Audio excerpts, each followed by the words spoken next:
Ever since the Middle Ages, there has been a belief that one cannot write, draw, or play the devil. A terrible punishment awaits the one who violates this prohibition.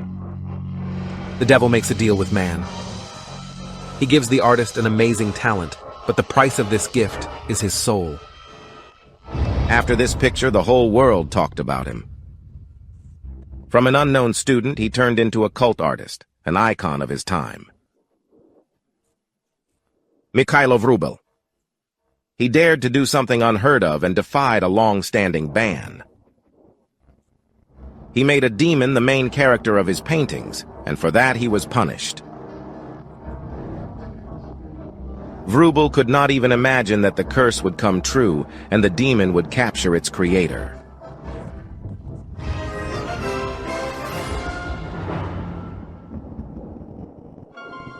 The Moscow public would see the seated demon, and the next morning Vrubel would wake up famous. And in 10 years, the same newspapers that glorified him will write that the demon kills its author. As if he was inseparable from the artist's soul. That is, as soon as he painted this last demon, which he tried to break and destroy,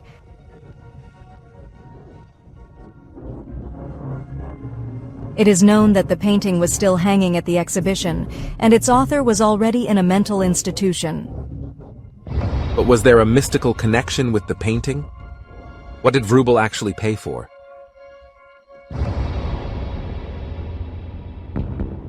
In the 14th century, the Italian artist Luca Spinelli painted an icon, and on it he depicted a small, frightened monster among the saints. This is the devil. Already in the evening of the same day, a beautiful angel appeared to the artist. He accuses Spinelli of lying and threatens revenge. Luca Spinelli dies the next day of a heart attack. In the 19th century, the young Mykola Gogol wrote Evenings on a Farm near Dikanka. And after this book, Gogol is haunted by mysticism all his life. He will die of nervous exhaustion at the age of 43, and long after that, people will be afraid to go to his grave. They will believe that evil spirits haunt the writer even after death. Even nowadays, artists and actors believe that you can't play with the devil. Woland in The Master and Margarita, Mephistopheles, these roles have a terrible reputation. In 1981, the film Sold Laughter was being filmed in the Soviet Union. According to the story, the devil buys the boy's laughter in exchange for wealth. During the filming, the son of actor Pavlo Kadochnikov, who plays the devil, dies, and a few months later, his second son dies. At a party in honor of the end of filming, a stranger approaches the actor. This man warns that the tragedy happened because of his role. And if the film is released, the actor will also die. Kadoshnikov took the warning so seriously that he begged the head of the state TV and radio to postpone the film's premiere until he died his death. The movie Sold Laughter had been on the shelf for 7 years. It was released only in 1988, after the death of the famous actor. A coincidence or a mystical pattern? None of the devils created by the artists had a living prototype. Unlike Mykhailo Vrubel's demon, this demon was based on a real person, a woman he loved. By painting his demon, the artist pursued a specific goal of taking revenge on her. One single painting made Vrubel a world-famous artist. Every student of the Art Academy knows this demon today. But no one realizes that the painting had a real prototype. It was a woman, a Kievan. Meeting her made him a brilliant artist and a deeply unhappy person. When he arrived in Kiev, Vrubel was essentially a nobody. He was yesterday's student at the academy. It is possible to say without any exaggeration that his formation as a personality, as a sick person, and as a great artist All these three hypostases were formed in Kiev. And for sure, this femme fatale Amelia Prahova, or fatal love, in the image of which she appeared in his eyes, really played a significant role here.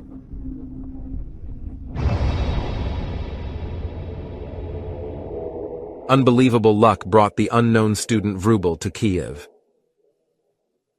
In 1860, a miracle happened in one of Kiev's churches. In St. Cyril's church, people suddenly saw ancient paintings. The priest discovered these unique frescoes by accident. During the Easter service, a piece of plaster fell off the wall. An angel was looking down on the congregation from the hole. Then the priests carefully detached another piece and found ancient paintings under it, which were more than 700 years old. These frescoes had to be restored immediately, because once exposed to the air, the ancient paintings were destroyed. But it was not so easy to find a master for this. One by one, the artists refused to do this work. St. Cyril's church was notorious. The church was located on the territory of a psychiatric hospital. In fact, the one who works in this church is actually working in an insane asylum. For 20 years, they could not find a restorer for St. Cyril's church. Until one day, an unknown student of the St. Petersburg Academy of Arts appeared in Kiev. A modest, thin young man in a dark suit. He was invited by the famous art historian Adrian Prahova to restore the mysterious paintings found in St. Cyril's church. And he was not mistaken, because Vrubel will cope with the job brilliantly. But both Vrubel and Prahova will have to pay a very high price for this. This is the famous Pavlivka.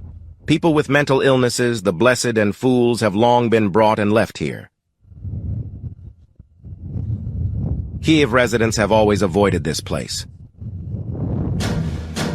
In those days, insane people were not considered sick. They were equated with criminals and forever thrown out of society.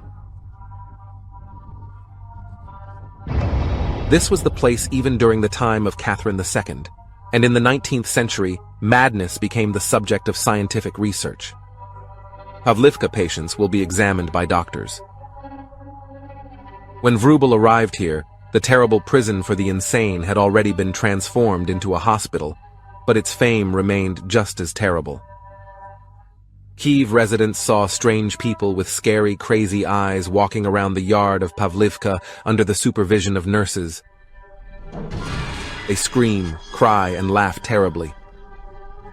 When Vrubel first entered the territory of the hospital, he was struck by the eyes of the patients. For many years, he will not be able to forget the expression of these eyes and will reproduce them again and again on canvases.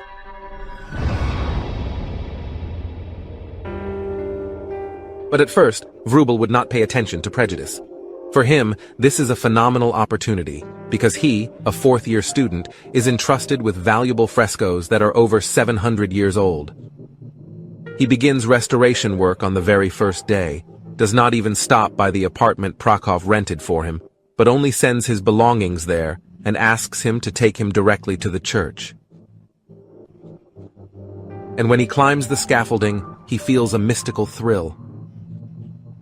Before him is another world, a shrine that people worshipped 700 years ago. Vrubel redraws the frescoes in an album, scrupulously delineating every facial feature, every fold of clothing. To avoid wasting time eating, he takes a jug of water and a piece of bread with him to the scaffolding. During the first weeks of his work, he almost never leaves St. Cyril's church. He reacts to other people only when they climb up on the scaffolding to give the artist a new pencil or mix paint. Until one day an unusual visitor comes to the church. An elegantly dressed woman with her head covered. She stands downstairs for a long time and tries to draw attention to herself. When the artist finally breaks away from his work, she forcefully asks him to come down.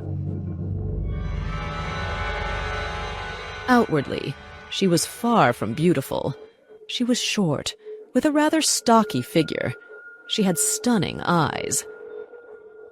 And the photographs confirm this. She had eyes of an incredible size, huge, and the expression of those eyes when she looked, her gaze could simply enchant, mesmerize.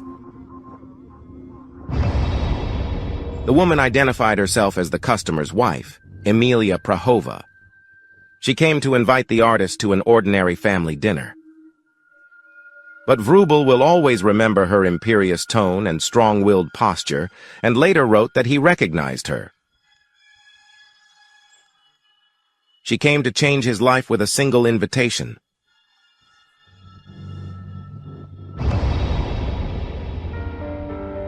That evening, a humble student finds himself in a fairy tale. Vrubel grew up in a strict officer's family, where if there was a social reception, it was always according to all the rules of etiquette. That is why the Prahova house seems to him a fantastic place, a territory of freedom. Their family was famous for its eccentricity. It was a bohemian family where a lot of artists and creative people were constantly hanging around. It was a kind of workshop with a lot of freedom. Vrubel was most impressed by the hostess herself. Amelia is 32 years old. She has 3 children.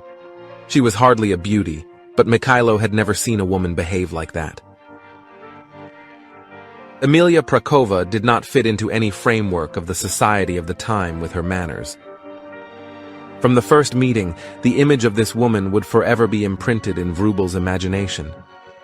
And it is the image of this woman that will lead the artist to unheard of fame and eternal damnation. She was natural in her manifestations. That is, her behavior, her actions did not always correspond to the rules of behavior and norms of that society and that time. She seemed to him as she is, because she was an eccentric woman, an extravagant woman, a woman who, on the one hand, knew several foreign languages and took lessons from Ferenc Liszt, and on the other hand, could pour a jug of water on her guest's head if she didn't like a certain phrase.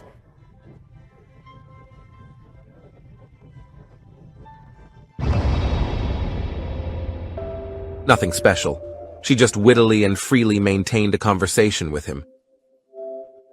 But after this meeting, Vrubel lost interest in the restorer's work. Saints and angels of Kievan Rus will become indifferent to him. In a few days, a modest and self-demanding artist will turn into a scandalous guy, will start to dress defiantly and behave strangely, and then commit an act for which he will pay for his whole life.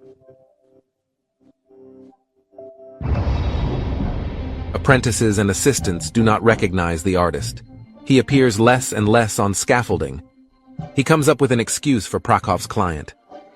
He needs to think about the image of the Mother of God, and he himself counts the money earned. Prahov pays Vrubel a pittance, because the city authorities allocated almost nothing for the restoration of the frescoes. But Vrubel doesn't care. He will leave all the money in a clothing store and ask the seller to sell him a shirt made of the finest silk from Paris itself. The seller wonders why Vrubel needs such an expensive shirt. It would only suit a governor. There are many other cheaper shirts in the shop, but Vrubel insists on his, and in the evening he dresses elegantly and goes to Prahov. Amelia, instead of appreciating his elegance, suddenly scolds the artist for extravagance. Vrubel barely sits through the end of the dinner, and then rushes out the door and runs away. After this incident, Vrubel did not appear in St. Cyril's church for 2 days, and when he finally came to work, he carried a package under his arm. On the corner, he gives the package to a beggar and quickly moves on. When the beggar opens the package, he sees an amazing silk shirt. This was Vrubel's first eccentricity. 20 years later, already after his death, the Prahova family will recall a whole series of such oddities and say that already in those days, Vrubel's illness began. But were these really the first signs of madness, or just the emotions of a man in love? Again and again, Vrubel tries to attract Prahova's attention. Once, going home after dinner, he gives her a watercolor painting, but Amelia does not accept the gift. She explains that it is too much of an honor for her. Such a beautiful thing belongs in a museum. She wanted to praise his talent, but instead Vrubel flashes with resentment. He tears the watercolor painting into pieces and throws it at Amelia's feet. A few days later, he returned to Prahova. This time, Vrubel's nose is dirty from green paint. When told that he accidentally got dirty, Vrubel just laughs. He explains that from now on, it is the new fashion. Women put on makeup and men draw noses. Some people look good with a red nose, but Vrubel looks great with a green one. Children laugh at the joke. Amelia again does not understand the artist. She scolds him for his childish prank and demands that he immediately wash off the paint. Vrubel obediently obeys the order, and then makes a strange and shocking proposal to Amelia, asking for permission to paint her in the image of the Virgin, and she agrees.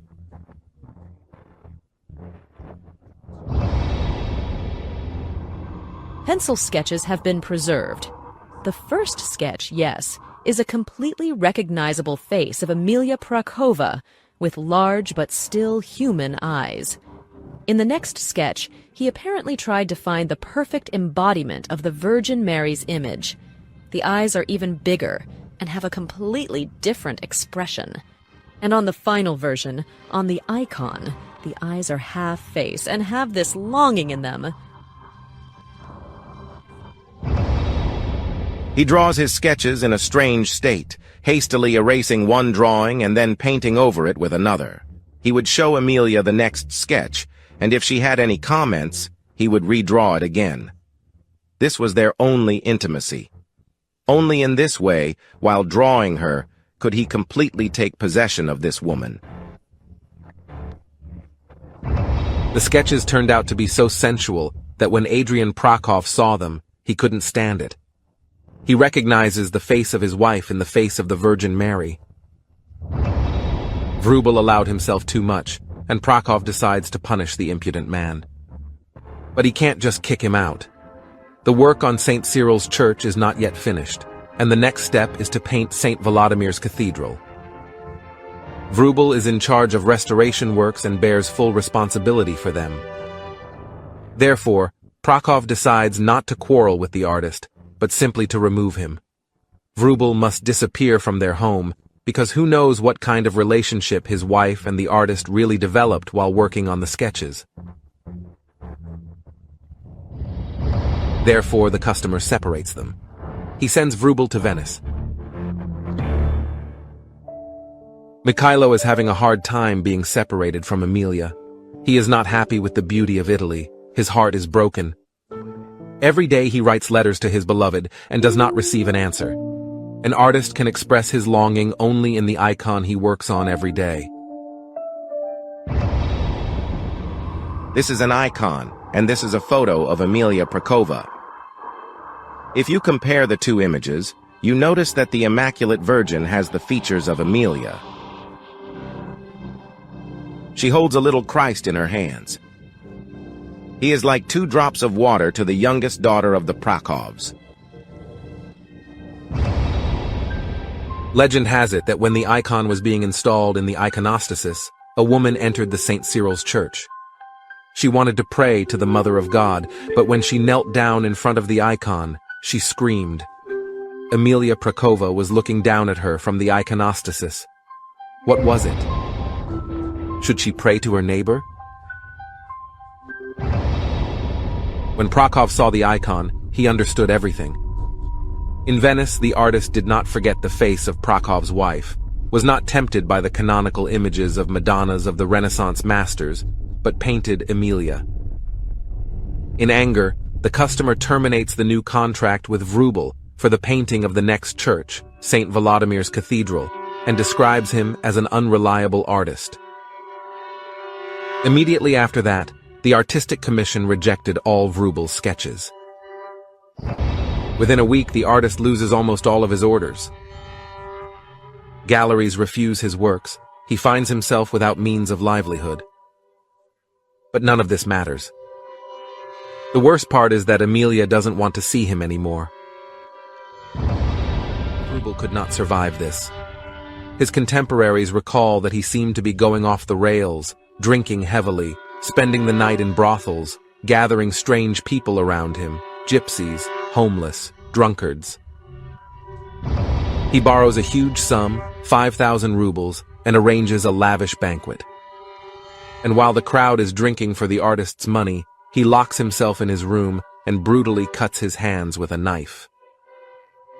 With physical pain, he wants to assuage another stronger pain, the pain of lost love.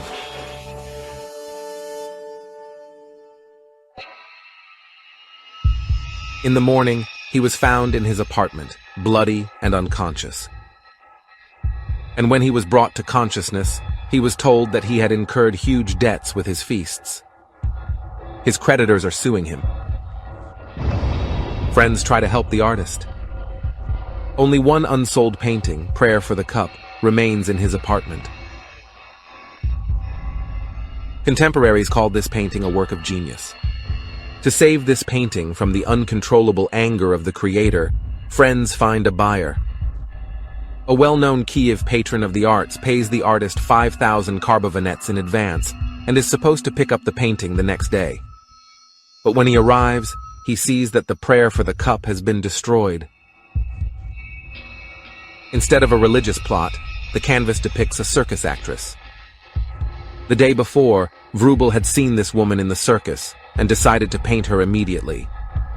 He did not have a blank canvas, so he simply painted it on top of an already sold painting. Now, in order to pay off his creditors, the brilliant artist has to take on the dirtiest job. He works as a cleaner in coffee shops, a painter on a construction site, and spends all the money he earns on booze and whores. But even this does not relieve his pain. I cut myself with a knife, do you understand? I loved a woman. She did not love me. Even loved, but many things prevented her from understanding me. I suffered, and when I cut myself, the suffering lessened. From Vrubel's letters. Finally, the exhausted artist decides to take revenge on the cruel woman. He used to laugh at people who believed in the mystical power of a painting over a prototype. And now he decides to use his gift as a weapon and paint a demon with the face of Amelia Prahova.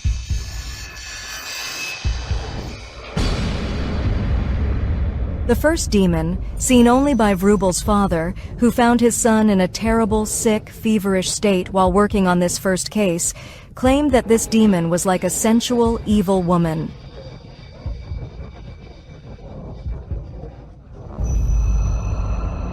The demon turned out to be so scary that Vrubel himself was afraid of his drawing and destroyed it, tearing it to pieces. But it was too late. Vrubel violated the prohibition never to draw, describe, or play the devil. He had drawn a demon with the features of a real person, and for this he now faced a terrible punishment.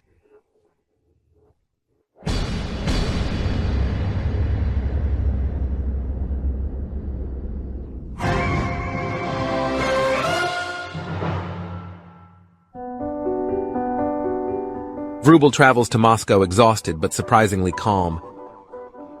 Here he is met by former classmates. They organized an art circle in the city. The circle is patronized by Sava Mamontov, a well-known Moscow philanthropist. Mamontov had heard about the frescoes in St. Cyril's church and gladly agrees to support the artist. It seems to Vrubel that everything he has experienced is behind him. He is happy to take on a new job. But already in a few months, the Kiev delirium returns to his life. In Moscow at that time, they were preparing for printing the anniversary collection of Lermontov, and they were looking for an illustrator. Vrubel is invited to illustrate the poem Demon. The first thing the artist imagines is his Kiev drawing and the ban he violated. He must not repeat this mistake. Then he was lucky. It seems that the punishment escaped him, but you can't take such a risk a second time. But in fact, the choice has already been made.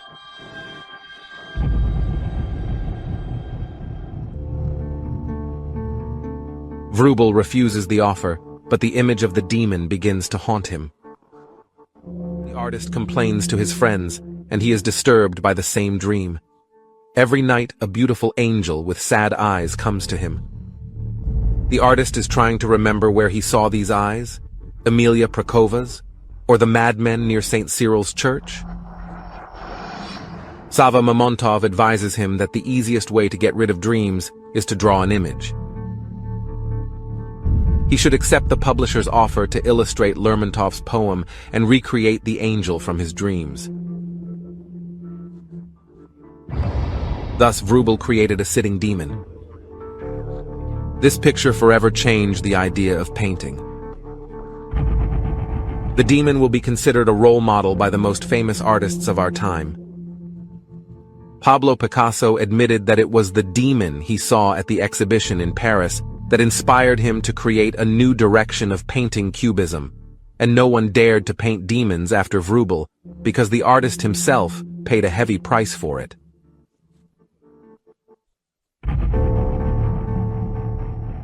While working on the picture, Vrubel meets Mamontov. The artist is nervous. He tells the patron, "I am the greatest artist in the world." No one can appreciate his talent, and therefore he will die unrecognized. Mamontov decides to prove to Vrubel that his talent is recognized. To support the artist, the patron exhibits Demon in the gallery, and the painting immediately becomes a sensation. But when Mamontov comes to greet Vrubel, a new surprise awaits him. The artist is depressed. He believes that Demon is his failure. An ordinary student has more talent than he does.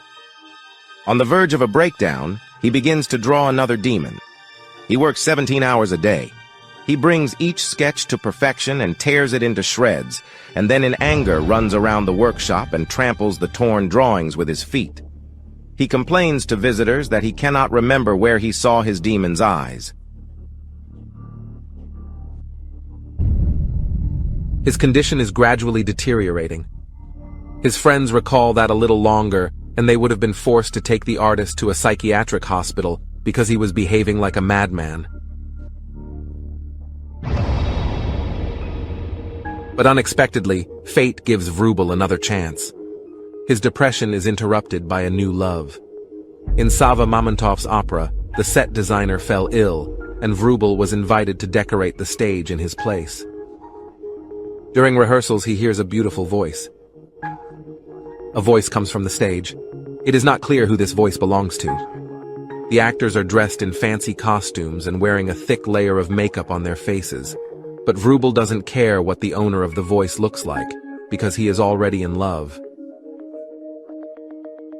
Immediately after the rehearsal, a man broke into the dressing room of the singer Nadia Zabila. He kissed her hand and confessed that he had fallen in love with her voice. And within a month they got married. This is the happiest period of the artist's life, the time of his brightest works. Vrubel directs his amazing imagination into a new kind of creativity. He designs stage costumes for his wife. These costumes were so unusual that critics wrote more about them than about the performances of his wife Nadia Zabila. Soon the couple is expecting a child. But when a boy was born, the artist experienced a shock. His son's face was disfigured by a terrible blemish. His upper lip was split in two. Vrubel sees his child for the first time and is petrified. He knew that there would be a punishment, but he did not expect that it would be like this. He silently kisses the boy and leaves the room. Vrubel locks himself in his office and does not come out for several days. No one even guesses. Vrubel is preparing to take revenge on his demon with the only weapon he has, a brush and paint. In a few days, a completely different Vrubel stood in front of his relatives. Uncombed and with a wild look, he mumbled something incomprehensible. His clothes were torn and underneath were scars from cuts. On the easel was a new, terrible painting. The defeated demon. This was Vrubel's last demon. The painting was already hanging in the exhibition, and the artist finished it every morning before the visitors arrived. Contemporaries recall that every day the demon's face became more and more terrible. Visitors left the hall where the picture hung with horror and disgust. In the end, the organizers of the exhibition forced Vrubel out of the hall. After that, his relatives had to take the artist to a psychiatric clinic. Doctors gave him a terrible diagnosis, tabes dorsalis. In modern medicine, this is called progressive paralysis. It is a disease that gradually takes away a person's mind, and after many years of madness, the unfortunate patient goes blind. But what caused the terrible disease? Could it be a demon curse?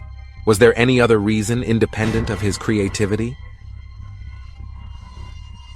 Doctors at that time could not give an answer. We turn to modern doctors for a diagnosis. Perhaps they will help to solve a mystery that Vrubel's contemporaries were never able to solve. Psychiatrist Oleksandr Roshchin claims that modern doctors can easily recognize the symptoms of this disease. At first, this person becomes stagnant, which means that he can no longer do the same work. He can no longer concentrate. The one who used to be obligatory stops doing his job, and now he seems to understand that he did something wrong, but he doesn't care. There are records of the doctors who treated Vrubel. In them, they describe the second phase of the disease, exactly the way modern doctors talk about it. And then emotional callousness gradually grows. A person becomes brutal. But later these symptoms disappear. The disease changes its manifestations again. And then, as a rule, delusional ideas appear. What are they different from? The fact that a person expresses the idea that he is, for example, the president of the universe, that he is God, is completely meaningless. Modern doctors say that these are symptoms of progressive paralysis or syphilis of the brain. In Vrubel's time, the French disease was a terrible punishment for life. Unbelievably, Vrubel caught this ailment back in Kiev when he tried to forget Amelia in the arms of night girls. At that time, this disease was treated with mercury preparations, which were very harmful to the body, but not very effective. After such treatment, syphilis no longer showed external signs, so doctors believed that the disease was defeated. But syphilis continued to imperceptibly destroy the body from the inside. A terrible end awaited the patient. Later, the disintegration of the personality increases. He becomes more and more indifferent to ethical norms. The so-called higher emotions, love, compassion, shame, what we call humanity, are lost. Modern doctors have analyzed the course of this disease in many famous people. German philosopher Nietzsche, French writer Maupassant. They were facing just such a terrible end, that is, madness. But doctors consider Vrubel's case to be unique, a miracle, because the artist resisted the disease until the end of his life. He consciously fought his demon.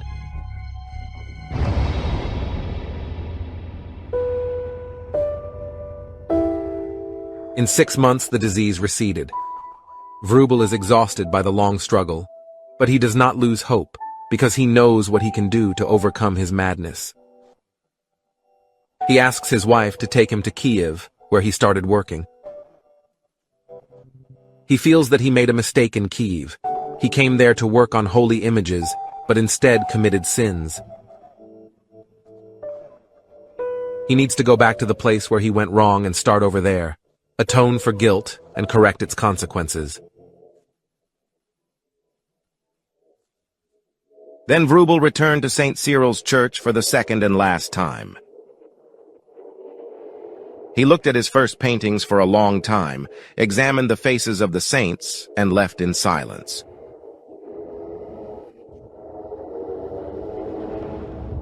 And on the threshold of the church he said, "This is where I must return." These words became prophetic. In fact, Vrubel wanted to return to the calm, balanced art of Kievan Rus. But everyone decided that the artist had foreseen his future death in a madhouse. Vrubel failed to return to painting icons. He comes home to find his wife in tears.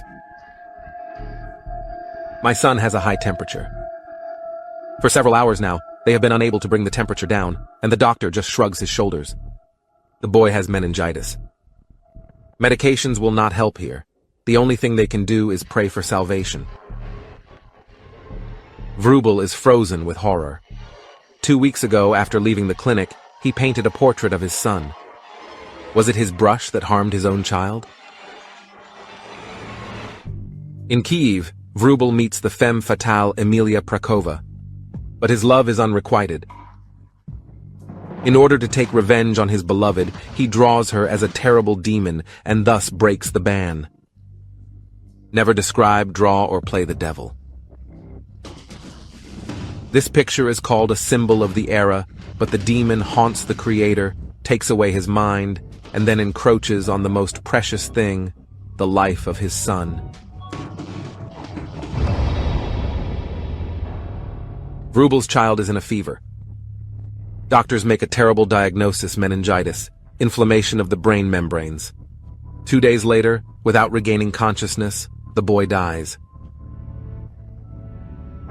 Parents bury their own son. The next day, his demon returned to Vrubel. The artist is convinced that his son did not catch a cold, but was killed by a portrait that Vrubel painted himself. The wife is forced to take her husband to a psychiatric hospital again. 25 years later, Vrubel was again among the madmen. Only once he looked at patients from outside these bars, but now he has become one of them. Vrubel does not recognize his relatives, does not remember who he is. He is transferred from clinic to clinic, and in each of them he leaves whole piles of drawings. But they don't look like the drawings of a madman at all.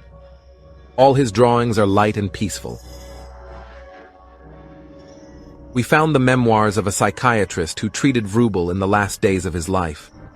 After the artist's death, this doctor wrote in his diary, "Vrubel died a seriously ill man, but as an artist he was healthy, deeply healthy."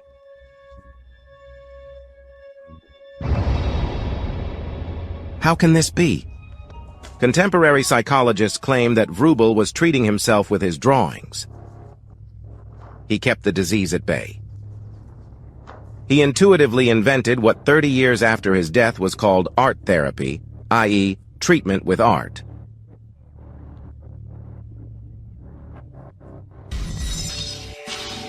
To find out how art therapy actually works, we will visit the modern Pavlov Hospital.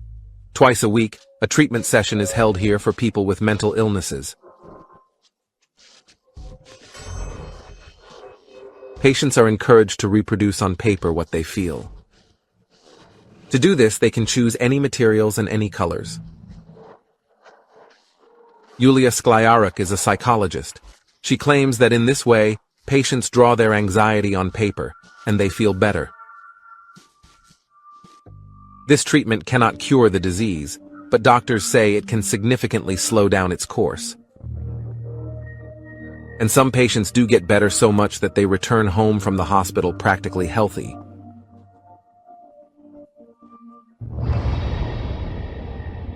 At the time of Vrubel, art therapy did not exist, but the artist intuitively felt that his talent was the only possible medicine for him. In the clinic, he draws landscapes outside the window, doctors and roommates almost without interruption. And then the incredible happens. Vrubel manages to make the disease recede. He leaves the hospital and goes to the place where he first met his future wife, the opera house.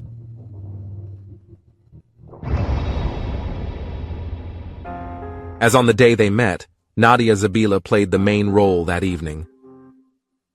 After the performance, Vrubel went to his wife's dressing room, took her hands and thanked her. That was the last time he saw Zabila. A few weeks later, Vrubel lost his sight. Vrubel would not have time to finish his last painting, a portrait of the poet Brusov. Almost blindly, he will try to erase part of the background to correct it. But the eyesight will betray the artist. He will accidentally erase part of the figure. The orderlies will snatch the valuable painting literally out from under the author's hand, and then regret this act. After that, Vrubel never picked up a brush. He will live blind for another 4 years. The artist will never find out he was elected Academician of Arts in absentia. Exhibitions with his paintings will travel around Europe and gain worldwide fame. Meanwhile, the press will write, "The demon has destroyed its author." Already blind, Vrubel decided to end the power of his demon by killing himself. The artist's sister recalled that in winter, he stood for hours under an open window, deliberately exposing his open chest to the cold airflow, and eventually caught a cold and died in the hospital from acute pneumonia. But Vrubel's demon did not stop after the death of his creator. It took away the artist's sight and mind, and from his fatal love, Amelia Prahova, the demon took away his family and peace of mind. When Vrubel died, the organizers of balls and fancy receptions in Kiev accused her, the Grand Dame of Kiev, of being responsible for the genius's madness. Amelia will not be able to withstand such pressure. She will leave her husband and move to the province. There, forgotten and alone, she would die, and before her death she would order all the letters that Vrubel had written to her to be burned.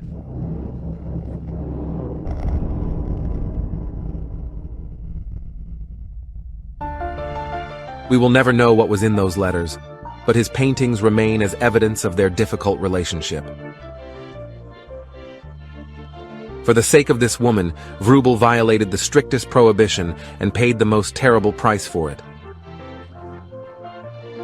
Vrubel's demon destroyed both his author and his prototype. That painting has forever remained the most brilliant work of its era, a symbol of the tragic love and audacity of its creator.